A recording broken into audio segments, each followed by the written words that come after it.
Hey friends, I just got back from picking up our Azure Standard order, so this video is an unboxing of what we got this month. We are stocking up, many of you know, working, not prepping, quote unquote, but living prepared.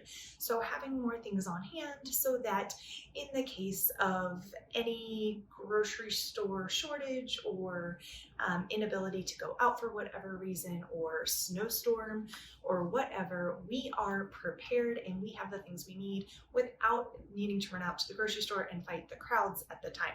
So I love Azure Standard. If you're unfamiliar with them, they are a family-owned co-op and they deliver across the country. They have drops all over the place. You just go to the website, I'll link it below in the description, and type in your zip code to find a drop closest to you. So without further ado, let's dive on in. Most of what we got are dry goods, but I do have a few other items this month. The first thing is actually two of these small 2-gallon buckets. These are food grade buckets, and I have purchased my food grade buckets in the past from Lowe's. Rip this off because their prices are usually less. However, they don't have the 2-gallon buckets at Lowe's.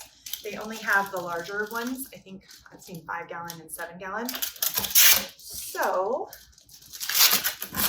I wanted a couple of these smaller ones.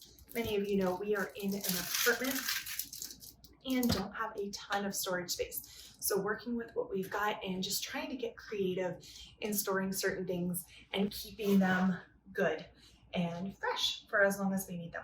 So I have 2 Gamma Seal lids on here, and the Gamma Seal, if you don't know, locks out oxygen, and it's actually a 2-part lid. So this unscrews. Whoops. A lot of people use these on pet food containers and that sort of thing, but they are wonderful for buckets that you need to get in and out of quickly. Longer term storage, you're gonna want the other buckets that seal all the way down, but if it's one you're going to get in and out of, the Gamma Seal is super, super helpful for that. We just go shopping in our buckets now when we need our dry goods and keep an eye on that level. So these are 2-gallon ones, and to put the Gamma Seal lid on, you usually want a mallet. Now, we do not have a mallet, and I did in a previous video that I will link for you as well. I showed you on my 5-gallon, but whoa, that sounded southern, my 5-gallon buckets, how I was putting these on without a mallet, and I was using my body weight and standing on them. However, these little guys, I'm scared that would break them. I'm curious, I know you can use a hammer and a piece of wood and put the wood underneath and go around with the seal, but honestly, these 2-gallon ones, yep, that's what I thought. All you have to do is push down really hard. You can use your body weight to do that too. If you can hear it snapping, I think it snapped all the way around. Yep. So you have now on the bucket, I have my outer seal here and the Gamma lid that screws on. Nice and, whoops, should be nice and easy if you get it on straight. There you go, nice and easy, like that. So, buckets, we got 2 of those. Then as far as food goes, we have all-purpose flour. I am learning to bake bread with grinding wheat berries and using the raw wheat berries, which we will get to in just a little bit. Wheat berries store for a really, really long time. Flour really doesn't store as long, and once you grind wheat berries into flour, it actually starts oxidizing right away and loses a lot of its nutrition. However, right now, our only wheat grinder is powered and electric. And so I wanted to be sure to have some pre-ground flour on hand in case we were needing to make something during a time when our power's out and we're not able to actually grind wheat using my KitchenAid grain mill. So until future times down the road when I have a regular grain mill and a hand crank grain mill, which is on my future eventual to purchase list when we have a little bit more space. till then, I wanted to have some flour on hand as well. So we have some all-purpose flour. This is just organic, unbleached, all-purpose. I should be careful how I bounce the bag because it's getting flour on me. This is a 10-pound bag, right? Yeah, 10-pound bag here.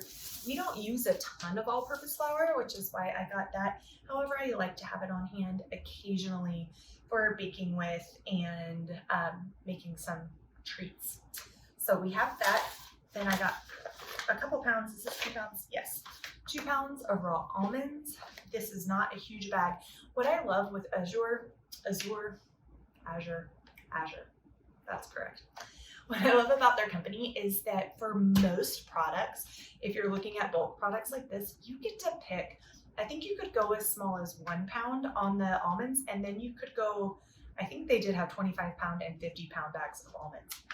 So you can go pretty large if you want, or smaller. I'm getting ready to make a batch of granola that I have not made in a really long time. It's a soaked overnight granola, and we needed some more nuts. So way cheaper to get them in bulk than it is to buy them at the store just as needed. Then these bags. Drop it up on me. So this is a 25-pound bag of wheat berries. And wheat berries, if you've never seen them before, they kind of look like rice, grains of rice, or Rice Krispies. Actually, I've started sprouting our wheat berries to do before grinding the flour. So making sprouted wheat bread. And when they are dehydrating, we don't yet have a dehydrator, so I'm just doing them in our oven with the pilot light on. And when I go to flip them, I always think of Rice Krispies. Every time that I open them, I'm like, look at all the little Rice Krispies. It looks like I'm getting ready to make Rice Krispie treats. Except they're a little darker in color because Rice Krispies are like bleached flour, right? So we have a 25-pound bag. Like I said, these are great. Not only can you grind them into flour, you can actually make them like almost like a rice pilaf. There's instructions on the bag how to simmer them and stuff. And you can create side dishes or breakfast porridge dishes out of them as well.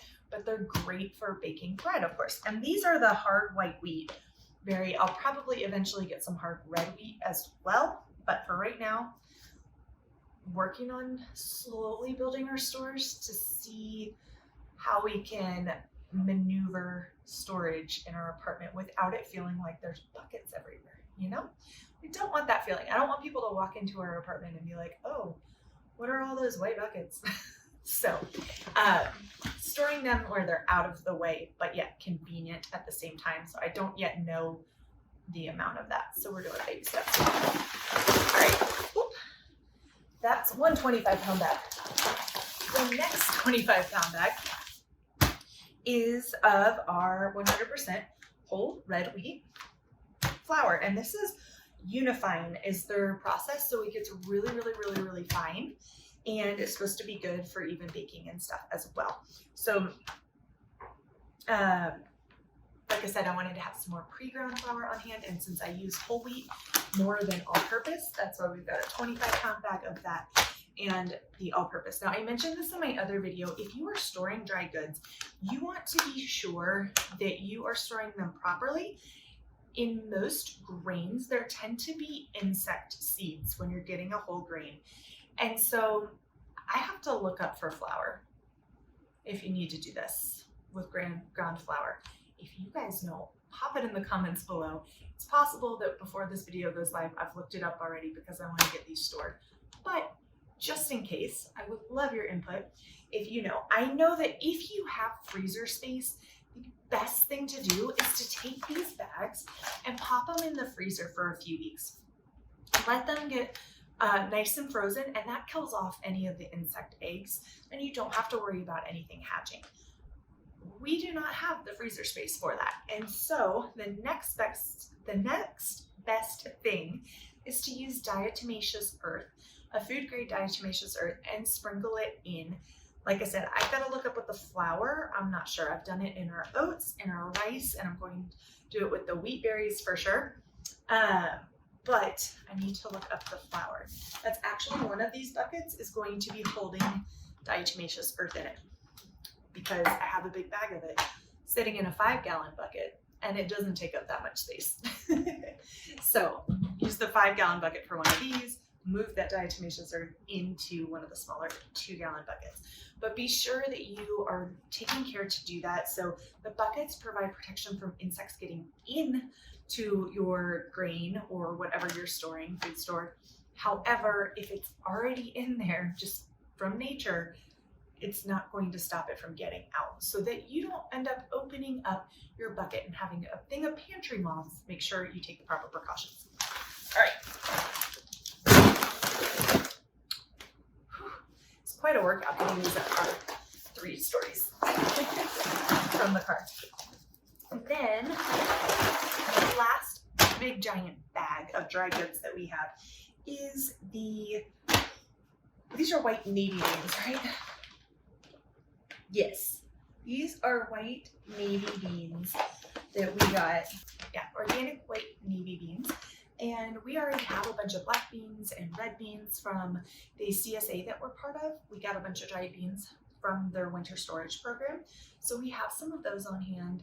And I don't want just beans and rice. If you guys have been following along at all with any of my previous videos, you know that as we're thinking through our food storage and living prepared, we want to make sure it's foods that we eat on a regular basis so that we can rotate our stores in and out, and we're not stuck with something that 5 years from now are like, oh, we got to toss that and restock because we never ate it, and or be stuck eating just one thing in an emergency. So we want a variety of nutrition. That's super important to me, that we're getting nutrition no matter what the environment's going on, so that we stay well, because if your body's not getting nutrition, you're gonna have a lot harder time fighting off any sort of, oh yeah, and we're really excited to use these white beans. My husband's going to use some in a soup this Friday. Our meat CSA that we're part of, the one farm, we have a smoked ham hock from them. And so he looked up, there's apparently a very famous Congress bean soup. And we will be enjoying that. Huh? Senate bean soup. I'm sorry, I have been corrected. Senate bean soup, not just Congress. And he will be making that for us on Friday, which will be good. The weather will be cooler again. It's 80 degrees today. Welcome to Colorado weather. And then last, I have some things that are over in the fridge. I forgot when I walked in the door. We unloaded a few things into the fridge. So we got a couple pounds of organic lemons. The prices on these are so great from Azure. I absolutely love being able to get things from them. And then the Lakewood Organic Pure Cranberry Juice. If you guys have seen my cycle syncing video, if you have not, I will link it below for any ladies who are watching and interested in how to rotate supplements and foods and home therapies for just supporting your cycle and the different phases. Cranberry is one of my favorite things to use during phases 3 and 4. And the Lakewood Organic is my favorite because it is not from concentrate. So this is pure cranberries. It even says how much is in here. 3 pounds of organic cranberries are in here. Not quite, because I poured a little bit already when I walked in the door. So just under 3 pounds in this one currently, but there were 3 when we bought it. And that is a wrap for this month's Azure Standard order. If you have any questions or favorite products that you guys get from Azure, be sure to pop them in the comments below so that I can learn from you as well. Have a fabulous rest of your day. Until next time, friends. Cheers.